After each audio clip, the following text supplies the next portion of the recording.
ದಿನದಾಗಿ ಅಡವಿಹಳ್ಳಿ ಬಸವರಾಜ್ ಪೂಜಾರ್ ಹರಪನಹಳ್ಳಿ ತಾಲೂಕು ಅಧ್ಯಕ್ಷರು ಮಾತನಾಡಬೇಕಾಗಿ ವಿನಂತಿಸಿಕೊಳ್ತಾ ಇದ್ದೇನೆ. ಓಂ ಶ್ರೀ ಗುರು ಬಸವಲಿಂಗಾಯ ನಮಃ. ಇವತ್ತಿನ ಸಂಜೆಯ ಸುಂದರ ಕಾರ್ಯಕ್ರಮದ ಸಾನ್ನಿಧ್ಯ ವಹಿಸಿರ್ತಕ್ಕಂಥ ಪರಮ ಜಗದ್ಗುರು ವಚನಂದ ಮಹಾಸ್ವಾಮಿಗಳ ಪಾದಾರವಿಂದದಲ್ಲಿ ಪ್ರಣಮಟ್ಟು ಇಲ್ಲಿ ನೆರೆದಿರ್ತಕ್ಕಂಥ ಸಮಾಜದ ಯಾವತ್ತೂ ಬಂಧುಗಳೇ, ಸಮಯ ಭಾಳ ಆಗಿರೋದ್ರಿಂದ ನಮಗೆ ಹರಪನಹಳ್ಳಿಯಿಂದ ಪ್ರಕಾಶ್ ಪಾಟೀಲ್ ಸಾಹೇಬರು ನಮ್ಮ ವಕೀಲರು ಭಾಳ ಹೊತ್ತು ಮಾತಾಡ್ತಾರಂತ ಅಂದ್ಕೊಂಡಿದ್ದೆ. ಭಾಳ ವಿಷಯ ಇತ್ತು ಹರಪನಹಳ್ಳಿಯಿಂದ ನಂಟು ಏನಿದೆ ಇಲ್ಲಿ ಹರಪನಹಳ್ಳಿ ಮತ್ತು ಹರಿಹರ ಮತ್ತು ಪೀಠದಲ್ಲಿ ಅಂತಂದೇಳಿ ಹೇಳ್ಬೇಕಾಗಿತ್ತು, ಭಾಳ ಇತ್ತು. ಕೊನೆಗೆ ಸಿಕ್ತು ಗುರುಗಳ ಆಶೀರ್ವಾದ ಏನೇ ಇರಲಿ. ಇವತ್ತಿನ ಸಂದರ್ಭದಲ್ಲಿ ಪ್ರತಿಯೊಂದು ಹಳ್ಳಿಯಿಂದ 37 ಪಂಚಾಯತಿಯಲ್ಲಿ ಹರಪನಹಳ್ಳಿ ತಾಲೂಕಿನಲ್ಲಿ ಇದ್ದಾವೆ.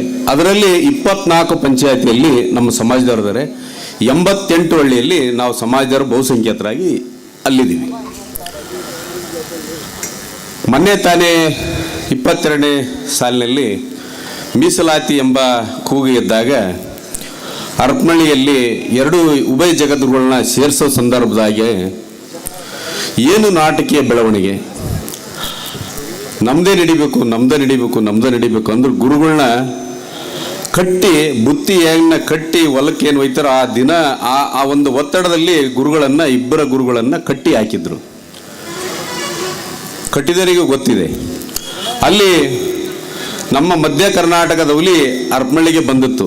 ತಮಗೆಲ್ಲ ಗೊತ್ತಿದೆ ಮಧ್ಯ ಕರ್ನಾಟಕದ ಹುಲಿ ಯಾರಂದರೆ ಅದು ಹುಲಿ ಅಲ್ಲ, ಸಿಂಹ ಅಂತೇಳಿ ನಾನು ಭಾವಿಸಿದ್ದೀನಿ. ಅವತ್ತು ಮಾತಾಡಬೇಕಾದ್ರೆ ಶಿವಶಂಕರಣ್ಣವ್ರು ಮಾತಾಡ್ಬೇಕಂತೇಳಿ ಕಾರ್ಡ್ಲೆಸ್ ಕೊಟ್ಟರೆ ನಮ್ದೇನಾರ ಬಂಡ್ ಬೈಲು ಅವತ್ತೇ ಗೊತ್ತಾಗ್ತದಂತೇಳಿ ಕಾರ್ಡ್ಲೆಸ್ ಕಸ್ಕೊಂಡವರು ಈ ಟ್ರಸ್ಟ್ನಲ್ಲಿದ್ದಾರೆ. ಅವತ್ತು ನಿಸ್ವಾರ್ಥ ಸೇವೆಯಿಂದ ಇಡೀ ರಾಜ್ಯಾದ್ಯಂತ ಸಂಘಟನಾತ್ಮಕವಾಗಿ ದಾಸೋಹವನ್ನು ಕ್ರೋಢೀಕರಿಸಿ ಅನ್ನದಾನೇಶ್ವರ ಅಂತ ಹೆಸರು ಪಡೆದ್ರು. ಅಂಥ ಮಹನೀಯರಿಗೆ ಹಿಂದೆ ನಡೆದಿರ್ತಕ್ಕಂಥ ಇಲ್ಲಿ ತ್ರಿಶೂಲ್ ಕಲಾಭವನದಲ್ಲಿ ಒಂದು ಕಾರ್ಯಕ್ರಮ ನಡೀತು. ಅಜಯ್ ಕುಮಾರ್ ಅವರ ಪದಗ್ರಹಣ ಕಾರ್ಯಕ್ರಮದಲ್ಲಿ ಹರಪನಹಳ್ಳಿಯಿಂದ 25 ಬಸ್ಸು ನಾವು ಕಳಿಸ್ತೀವಿ, ಜನ ಕರ್ಕೊಂಬರ ನಿನ್ನ ಜವಾಬ್ದಾರಿ ಅಂತ ಹೇಳಿದರು ಅಜಯ್ ಅಣ್ಣರು, ಶಿವಶಂಕರ್ ಸಾಹೇಬರು. ಅವತ್ತು ನನಗೆ ಕೇಳಿದಂಥ ಒಬ್ಬ ವ್ಯಕ್ತಿ, ನೀನು 15 ಬಸ್ಸು ವ್ಯವಸ್ಥೆ ಮಾಡು, 10 ಬಸ್ಸಿಂದ ನನ್ನ ಹತ್ರ ಇರ್ತದೆ, ಆಮೇಲೆ ನೀನು ಬಂದು ಸಮಥಿಂಗ್ ಇಸ್ಕೊಂಡು ಹೋಗಂತೆ ಅಂತ ಹೇಳಿದ್ ಹೊಲ್ಸು ಮಾತಾಡಬಾರ್ದು ವೇದಿಕೆಯಿಂದ. ಅವನು ಅಂಥ ಧೀಮಂತ ನಾಯಕಿಗೆ ಕ್ವಶನ್ ಮಾಡ್ತಾನೆ. ಅವತ್ತು ಹರಪನಹಳ್ಳಿ ಒಳಗೆ ಭಾಳ ಹೊತ್ತು ನಾವು ಕೇವಲ ಒಂದು 2 ನಿಮಿಷ ಕೊಟ್ಟಿದ್ರೆ ಸಾಹೇಬರಿಗೆ ಏನು ಬಿಚ್ಚಿಡ್ತಿದ್ರೋ ಗೊತ್ತಿದ್ದಿಲ್ಲ. ಅವತ್ತು ದುಯ್ ಅಂತ ಮಾಡಿದರು. ಏನಿದು ನಮ್ಮ ಸಂಸ್ಕೃತಿನ? ಅದು ನಾವು ಬಸವಣ್ಣನ ನಾಡಿನಲ್ಲಿ ಇರ್ತಕ್ಕಂಥವ್ರು. ಇವತ್ತು ಬಸವಣ್ಣನ ಆಚರಣೆ ಒಳಗೆ ಇವತ್ತು ನಮ್ಮ ಗುರುಗಳನ್ನು ಹುಟ್ಟಿದಬ್ಬ ಮಾಡೋದಂದ್ರೆ ಅವಿಸ್ಮರಣೀಯ. ಇವತ್ತು ಪಾವನ ಪುನೀತರಾಗಿದೆ ಹರಿಹರ ಪೀಠ. ಇವತ್ತು ಬಸವೇಶ್ವರನ ಒಂದು ಉತ್ಸವ, ಒಂದು ಜಯಂತಿ ಮಾಡೋದ್ರೊಳಗೆ ಇವತ್ತು ನಮ್ಮ ಬುದ್ಧಿಯರದು ಹುಟ್ಟುಹಬ್ಬ ಆಚರಣೆ ಮಾಡೋದು ಇನ್ನೂ ವಿಶಿಷ್ಟ. ಅದು ಸಮಾಜ ಬಂದವರ ಸಮ್ಮುಖದಲ್ಲಿ. ಅವತ್ತಿನ ಸಂದರ್ಭದಲ್ಲಿ ಹರಪನಹಳ್ಳಿಯಿಂದ 65 ಬಸ್ಸನ್ನು ಬೆಂಗಳೂರಿಗೆ ತೆಗೆದು ನೋಡಿವಿ. ಪ್ರತಿಯೊಂದು ಹಳ್ಳಿಯಿಂದ ಹಿಡಿದು ಪ್ರತಿಯೊಂದು ಮನೆಯವರದ ಕನಿಷ್ಠ ಒಂದು ಹಳ್ಳಿಯಿಂದ 25 ಮಂದಿ ಹೆಸರು ಹೇಳಂತ ಒಂದು ಭಾವನೆ ಬೆಳೆಸ್ಕೊಂಡಿರ್ತಕ್ಕಂಥ ಅಲ್ಲಿ ವ್ಯಕ್ತಿತ್ವ ಒಳಗೆ ನಾವು ಸಂಘಟನೆ ಮಾಡಿದರೆ, ಗುರುಗಳನ್ನ ಕರ್ಕೊಂಬಂದು ಇಷ್ಟಲಿಂಗ ಪೂಜೆ ಮಾಡಿಸಿ ಬೆಳ್ಳಿ ಚೌಕವನ್ನು ಕಟ್ಟಿಸಿ ಲಿಂಗಧಾರಣೆ ಮಾಡಿಸಿದ್ರೆ ತಿರುಗಿ 3 ದಿನದೊಳಗೆ ಇದೇ ನಮ್ಮ ಗುರುಗಳನ್ನ ಕರ್ಕೊಂಬಂದು ಗುದ್ಲಿ ಪೂಜೆ ಮಾಡಿಸ್ತಾರೆ. ನಾವು 2 ಎಕರೆ ಕೊಟ್ಟಿವಿ, ನಾವು 10 ಎಕರೆ ಕೊಟ್ಟಿವಿ ಅಂತೇಳಿ. ಕೊಟ್ಟಿರ್ಬೋದು, ಸಮಾಜಕ್ಕೆ ಕೊಟ್ಟಿದ್ದಾರೆ, ಇಲ್ಲ ಅಂತ ನಾವು ಹೇಳಲ್ಲ. ಇವತ್ತಿನವರೆಗೆ ಒಂದು ಕಲ್ಲು ಹಾಕಿರೋದು ಹರಪನಹಳ್ಳಿ ಒಳಗೆ, ಬಹುಸಂಖ್ಯಾತ ಇರ್ತಕ್ಕಂಥ ಹರಪನಹಳ್ಳಿ ಕ್ಷೇತ್ರ. ಇವತ್ತು ಈ ಪೀಠ ರಚನೆ ಆಗಲಿಕ್ಕೆ ಹರಪನಹಳ್ಳಿ ಕೊಡುಗೆನೂ ತಮಗೆ ಗೊತ್ತಿದೆ.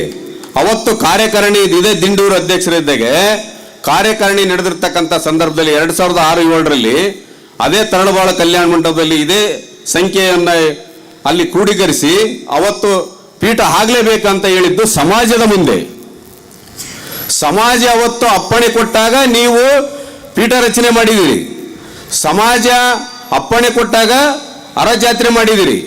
ಸಮಾಜ ಅಪ್ಪಣೆ ಕೊಟ್ಟಾಗ ನೀವು ಟ್ರಸ್ಟ್ ಮಾಡಿ ಮಾಡ್ತಾ ಇದ್ದೀರಿ, ಬಯಲ ಮಾಡಿದಿರಿ. ಸಮಾಜ ಹೇಳಿದ್ಯಾ ನಿಮಗೆ ಗುರುಗಳನ್ನು ತೆಗಿಲಿಕ್ಕೆ?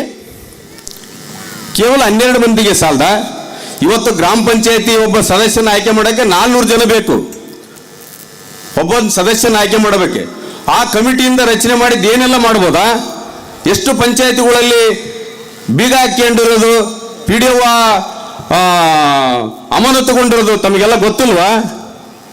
ಅದು ಕಾಯ್ದೆ ಕಾನೂನು ಗೊತ್ತಿಲ್ವಾ ನಿಮಗೆ? ಯಾರನ್ನ ಹರಾಜಾಕಂತ ಮಾಡ್ತಿದ್ದೀರಿ? ಯಾರನ್ನ ಸುಮಾರ ಮಾಡಕ್ಕಂತ ಹೊಂಟಿದ್ದೀರಿ? ಏನಾಗಿದೆ ನಿಮಗೆ? ಪ್ರಕಾಶ್ ಪಟೇಲ್ರು ಅಲ್ಲಿ ಪ್ರತಿಯೊಂದು ಹೆಜ್ಜೆಯಲ್ಲಿ ಹರಪನಹಳ್ಳಿಯಲ್ಲಿ ಪ್ರತಿಯೊಂದು ಲೆಕ್ಕನ ಹೇಳಿದ್ದಾರೆ. ನಿನ್ನೆ ತಾನೇ ಅಜ್ಜ ವಕೀಲರ ಮನೆಯಲ್ಲಿ ಸುಮಾರು ಸಂಖ್ಯೆಯ ಮುಖಂಡರುಗಳು, ಲಾಯರ್ಗಳು, ಸಮಾಜದ ಹಿರಿಯ ಮುಖಂಡರು ಕಲಿತು, ಯುವಕರು ಕಲಿತು ಸಭೆ ಮಾಡಿದ್ದೀವಿ.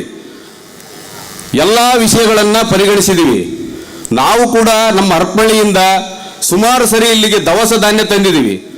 2014ರಲ್ಲಿ ತಾವರಗುಂದಿ ಎಂಬ ಗ್ರಾಮದಲ್ಲಿ 100 ಕ್ವಿಂಟಲ್ ಅಕ್ಕಿ ಭತ್ತ ಕೊಟ್ಟಿದ್ದಾರೆ. ಎಲ್ಲಿ ಬರ್ಕೊಂಡಿದ್ದೀರಿ ನೀವು? ಹರಪನಹಳ್ಳಿಯಿಂದ ಸುಮಾರು ಸಂಖ್ಯೆ ಅಲ್ಲಿ ಧನ ಸಹಾಯ ಮಾಡಿದ್ದಾರೆ, ಅನ್ಯ ಸಮಾಜದವರು ಮಾಡಿದ್ದಾರೆ. ಅವೆಲ್ಲ ನಾಳೆ ಬೇಕು ನಮಗೆ. ನಾವು ಬರ್ಕೊಂಡಿದ್ದೀವಿ, ನಮ್ಮಲ್ಲಿ ಇದೆ, ರೆಕಾರ್ಡ್ ಇದೆ, ನನ್ನಲ್ಲಿ ಇದೆ. ನಾವು ತಗೊಂಬರ್ತೀವಿ. ತಗೊಂಬರಿ ನಿಮ್ಮ ಎಷ್ಟು ಲೆಕ್ಕ ನೋಡೋಣ. ಲೆಕ್ಕ ಕೊಡಕ್ಕೆ ಇಷ್ಟು ವರ್ಷ ಬೇಕಾಯ್ತಾ ನಿಮಗೆ? 18 ವರ್ಷ ಗಟ್ಟಲೆ ಬೇಕಾತಾ ನಿಮಗೆ? ನೋಡ್ರಿ, ನಮ್ಮ ಹರಪನಹಳ್ಳಿ ಅಳಿಯಂದ್ರು ಹೇಳ್ತಾ ಇದಾರೆ. ಅವತ್ತೇ ಅವರು ಎಚ್ಚರಾಗಿದ್ರೆ ಹರಪನಹಳ್ಳಿ ಅಳಿಯಂದ್ರು ನೋಡ್ಬೇಕಾಗಿತ್ತದು. ನಮ್ಮ ಶಿವಶಂಕರ್ ಸಾಹೇಬರು ಇವತ್ತು ಹೆಜ್ಜೆ ಇಟ್ಟಿದ್ದಾರೆ ಅಂದ್ರೆ ಅವ್ರನ್ನ ಕ್ವಶನ್ ಮಾಡೋವಂಥ ಒಬ್ಬ ಗೋಳಲ್ಲ, ಗೊರ್ಜೆ ಅಲ್ಲ ಅವನು. ಬಸ್ನೇಗ ಗಂಟು ಹೊಡೆದಂತನು.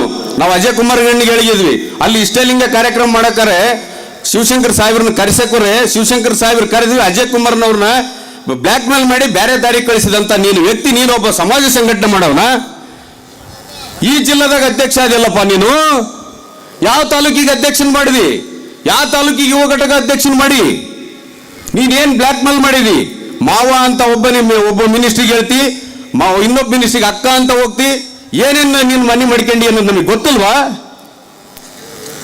ಗಂಗಾಧರ್ ಅವರು ಇಲ್ಲಿ ಈತ್ ಹೇಳಿಂದೆ ಪಾದಯಾತ್ರೆ ಇಲ್ಲಿ ಬಂದಂತ ಹೇಳ್ತಾನೆ. ಶಿವಶಂಕರ್ ಸಾಹೇಬ್ರು ಅವತ್ತು ಇವತ್ತು ಪಾದಯಾತ್ರೆಗೆ ಅಲ್ಲಿ ಚೇತನ ಒಟ್ಟಿನಲ್ಲಿ ಎಲ್ಲರೂ ಕಲ್ತು ಗಂಗಾಧರಣ್ಣವ್ರು, ಕಾರಿಗ್ನೂರು ಗಂಗಾಧರಣ್ಣವರು, ಶಿವಶಂಕರ್ ಸಾಹೇಬ್ರು ಅವತ್ತಿಲ್ಲ ಅಂದ್ರೆ ಇವತ್ತು ಈ ಮೆರಗು ಬರ್ತಿದ್ದಿಲ್ಲ, ಹರಪನಹಳ್ಳಿಗೆ ಆ ಹೆಸರು ಬರ್ತಿದ್ದಿಲ್ಲ. ನಿಮಗೆ ಗೊತ್ತೈತಾ? ಅದು ಪ್ರತಿಯೊಂದು ಹಳ್ಳಿಯಲ್ಲಿ ಪ್ರತಿಯೊಂದು ಮನೆಗೆ ಪ್ರತಿಯೊಂದು ಸಂಖ್ಯೆಯನ್ನು ನಾವು ಕಡೆಗಣಿಸಿದ್ದೀವಿ ಇಲ್ಲಿ. ಹಾಗಾಗಿ ಇವತ್ತಿನ ಇನ್ನು ಬಹಳ ಮಾತಾಡೋದಿತ್ತು, ಆಗಲಿ. ಇವತ್ತಿನ ಈ ವೇದಿಕೆಯಲ್ಲಿ ಅವಕಾಶ ಮಾಡಿಕೊಟ್ಟಂತ ತಮಗೆಲ್ಲರಿಗೂ ವಂದಿಸಿ ಗುರುಗಳಿಗೆ ನಮಿಸಿ ನನ್ನ ಮಾತು ಮುಗಿಸ್ತೇನೆ. ಜೈ ಪಂಚಮಸಾಲಿ, ಜೈ ಜೈ ಪಂಚಮಸಾಲಿ, ಜೈ ಬಸವ.